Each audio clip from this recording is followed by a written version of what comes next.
recommence.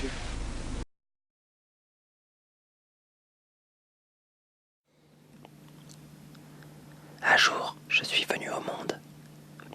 Mes parents sont des héros. Ils ont supporté mes pleurs, mes cris, mes douleurs. Ils m'ont nourri et m'ont donné un toit. Et surtout, ils m'ont donné de l'amour. Il faut bien dire que dans cette période incroyable qu'est l'enfance, je ne pouvais pas faire de grandes choses, comme par exemple décider de partir à l'autre bout du monde pour le découvrir. Mais ce n'est pas la réalité qui compte vraiment dans l'enfance, mais ce que l'imagination peut en faire. J'étais en mesure d'être l'inventeur faisant de grandes découvertes, le chef d'un village amérindien, le grand sorcier capable de voler dans le ciel, l'acteur de cinéma qui séduit la plus belle de toutes les femmes. Les adultes me considéraient comme un enfant toujours dans la lune, ayant des difficultés de concentration. Je voulais réussir. Et j'ai grandi. Je suis devenu un adolescent révolté, pris par le tourbillon de la jeunesse. De découverte de la vie en chagrin d'amour, une tempête d'émotions m'a traversé. J'étais absolument persuadé que je pouvais changer le monde, que j'avais un destin extraordinaire devant moi. À mes yeux, les guerres, la fabrication d'armes allaient disparaître à jamais.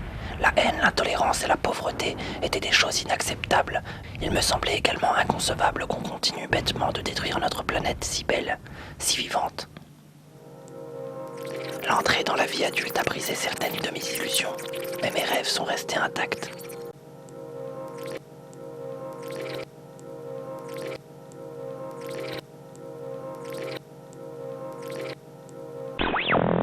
Tout d'un coup, j'ai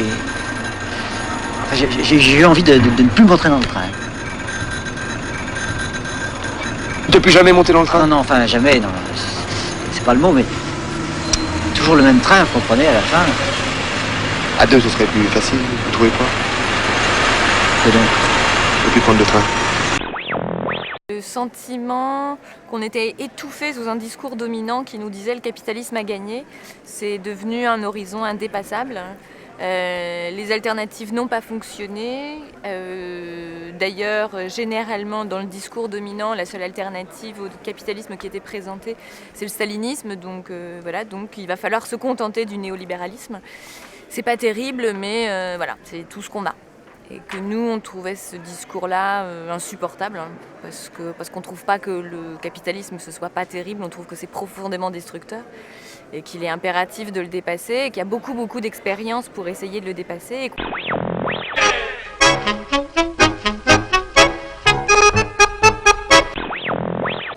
Quand j'étais petit, ça je me souviens, je rêvais du paradis terrestre, l'idée du paradis terrestre. Les fruits, tout ça, c'était le miel, les fruits qui coulent, toi. Parce que les idées là, qu'on avait là, on se promenait dans le paradis terrestre, on avait qu'à ouvrir la bouche pour que ça tombe dedans. Moi, c'est ce que j'ai essayé de faire quand j'étais adulte. Hein. Et je trouve que si on veut réaliser, faudrait réaliser, essayer en tout cas de réaliser les rêves quand on était petit et adolescent. Et c'est possible. Donc c'est possible. Les gens abandonnent leurs rêves, leurs idées, ils deviennent malheureux comme tout. Dis donc, t'es pas heureux, toi? Si, je suis heureux. Je sais qu'on n'a rien à se dire, mais je sais aussi qu'on a le temps de le chercher. Et je sens qu'on va trouver des choses qui n'ont jamais été dites. Et ça me rend heureux. Ça m'excite même drôlement, tu sais. Tu crois qu'on peut trouver des idées qu'on n'a pas en ce moment, que personne n'a jamais eues? J'espère. It's really important that as we deal with the necessities and the huge scale of the changes that are needed, that we remember that we have to keep dreaming about the world that we want to create, because only by keeping our focus on that horizon will we be creating the world that is actually better than this one, and that combination of dreaming and determination to fight is what's going to carry us through.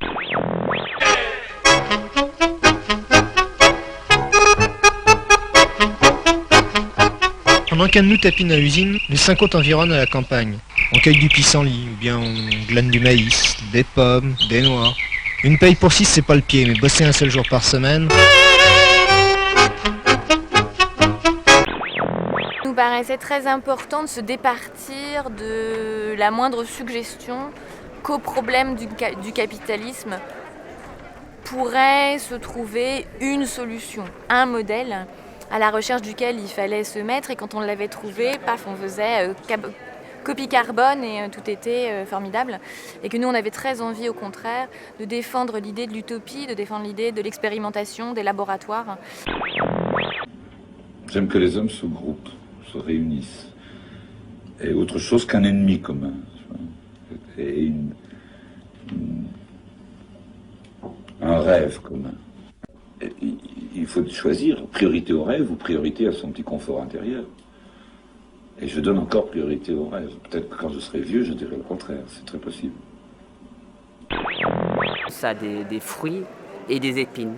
Et pour nous, créer des alternatives, il faut aussi qu'ils sont liés complètement à la résistance. C'est là où on pense qu'on ne peut pas juste avoir des utopies qui créent des alternatives. Parce que très facilement, ça devient récupéré par le capital. Parce que tu oublies qui est l'ennemi.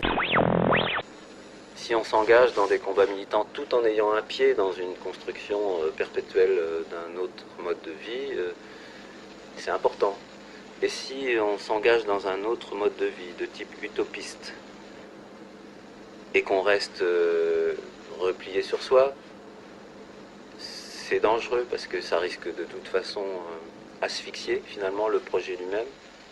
Et puis ça risque de développer un esprit de forteresse où on ne comprenne plus les autres, où on soit complètement en décalage. Donc il y a vraiment une idée très intéressante d'être en interaction, d'être les deux, de faire une double démarche à la fois utopiste et engagée. Alors tout le monde est d'accord pour qu'on se retrouve ici demain matin? Oui! On verra ce qu'on fera.